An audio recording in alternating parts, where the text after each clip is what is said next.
तो NEET paper leak के नाम पर जनता को विपक्ष और सीजेपी ने मिलकर सिर्फ और सिर्फ बेवकूफ बनाया है, उल्लू बनाया है। ऐसा हम क्यों कह रहे हैं, चलिए विस्तार से आज आपको बताते हैं। दरअसल धर्मेंद्र प्रधान ने इस्तीफा दे दिया नैतिकता के तौर पर अपनी जिम्मेदारी समझते हुए, और उसके बाद सीजेपी के प्रवक्ता आशुतोष रांका और सौरभ दास पार्टी करते हुए नजर आए। अभिजीत दिपके जो उन छात्रों के लिए आंसू बहा रहे थे, जिनकी नीट पेपर लीक के बाद जिन्होंने सुसाइड कर लिया, जिनकी जान चली गई, उनके लिए आंसू बहाकर दिखावा कर रहे थे, और शाम होते होते सीजेपी के ये दो बड़े चेहरे डांस कर रहे हैं, एक दूसरे को केक खिला रहे हैं, गानों पर बेशर्म कदम थिरकते हुए नजर आ रहे थे।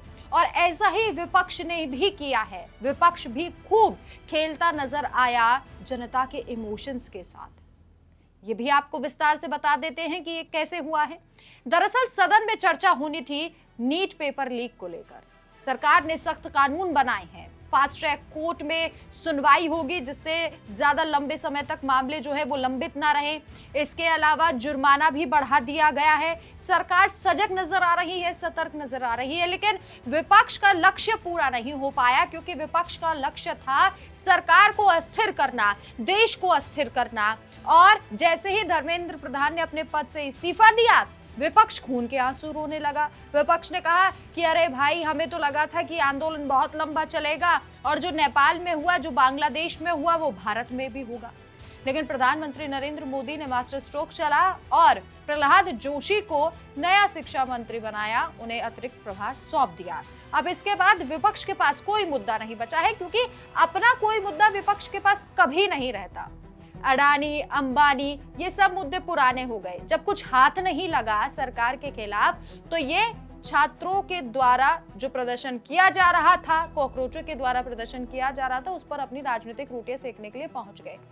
वैसे ये चिल्ला रहे थे कि सदन में बातचीत होनी चाहिए, नीट पेपर लीक को लेकर हमें सरकार से बात करनी है, सवाल करने हैं। लेकिन जैसे ही स्पीकर ओम बिरला ने बोलना शुरू किया, ये जो विपक्ष के लोग हैं वे वेल तक पहुंच गए, नारेबाजी करने लगे, हूटिंग करने लगे, और जब प्रश्नकाल शुरू होना था तभी ये सब हुआ, जिससे सदन चल ही नहीं पाया। एक बार फिर से जिस सदन में जनता के हित की बात होनी थी, जनता से जुड़े सवाल पूछे जाने थे, वो ठप्प हो गया। ठप्प किसकी वजह से हुआ?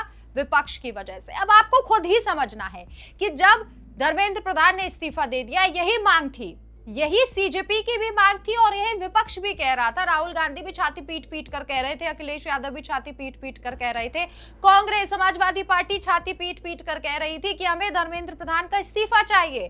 तो भैया इस्तीफा दे दिया उन्होंने।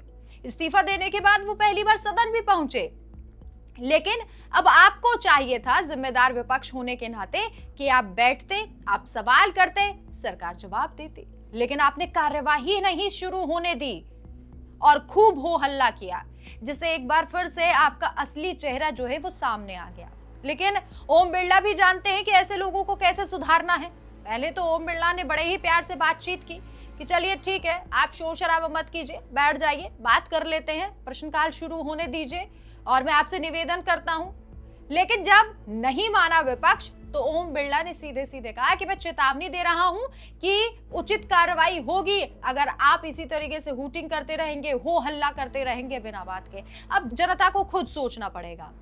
एक तरफ सीजेपी है, जो दिन में जब धर्मेंद्र प्रधान ने इस्तीफा दिया, तो अभिजीत दिपके लाइमलाइट में आने के लिए उन बच्चों की जिनकी जानें गई हैं नीट पेपर लीक को लेकर, उन बच्चों की तस्वीर मंच से दिखा रहे थे, रोने का नाटक किया गया था। और शाम होते होते उसी सीजेपी पार्टी के दो चेहरे सौरभ दास डांस कर रहे हैं, थिरक रहे हैं, डीजे बज रहा है, पार्टी की जा रही है, केक काटा जा रहा है। और दूसरी तरफ है ये विपक्ष। राहुल गांधी धरने पर बैठ गए थे, लेट गए थे। उन्हें हटाने के लिए जब पुलिस वहां पहुंची, तो तरह तरह के प्रपंच भी रचे गए कि उनको मारा गया है, पीटा गया है, अभद्रता की गई है। लेकिन अब जब सदन में कार्रवाई चलनी चाहिए, जब ये सवाल वाजिब जो सवाल है वो उठाए जाने चाहिए, सरकार को भी मौका दिया जाना चाहिए कि वो अपनी बात सभी के सामने रखे, तब विपक्ष इस तरीके की शर्मनाक हरकतें कर रहा है। समझना आपको है। ये दोनों ही सीजेपी हो या फिर विपक्ष हो, सिर्फ और सिर्फ अपनी राजनीतिक रोटियां सेकने के लिए जनता के हित में खड़े होने का महज ढोंग करते हैं, दिखावा करते हैं। और जब इन्हें लाइमलाइट मिल जाती है, इनकी बात बन जाती है, तो इनके लिए जनता कुछ भी नहीं है।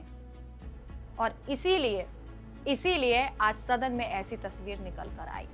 बहरहाल जाते जाते आपको सुनाते हैं कैसे ओम बिरला ने सभी सांसदों को बैठने के लिए कहा, निवेदन किया, लेकिन जब निवेदन नहीं माना गया तो ओम बिरला ने चेतावनी भी दी। आप ये जो हो हल्ला हो रहा है इसे बहुत ही ध्यान से सुनिए कि कैसे स्पीकर को बोलने तक नहीं दिया जा रहा है विपक्ष के द्वारा, और यही विपक्ष कहता है कि मोदी तानाशाह है। आपकी तानाशाही सदन में दिखाई दे रही थी। ये वीडियो सुनिए और आपकी क्या राय है हमें कमेंट करके जरूर बताएं कि आपको भी लगता है कि विपक्ष ने और सीजेपी ने सिर्फ और सिर्फ भोली भाली जनता का यूज किया है। आप अपनी राय कमेंट करके जरूर बताएं। हमारे चैनल को जरूर सब्सक्राइब कीजिए। देखते रहिए डिटेल न्यूज इंडिया। नमस्कार। के लिए शुभकामनाएं देता हूं। प्रश्नकाल।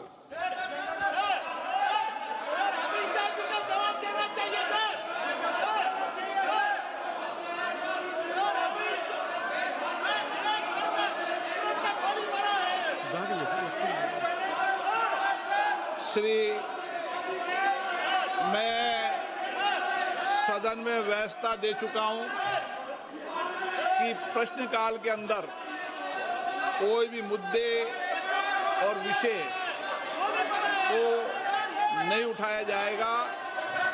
प्रश्नकाल में केवल माननीय सदस्य जिनके प्रश्न लगे हैं उनके प्रश्न के उत्तर सरकार देगी।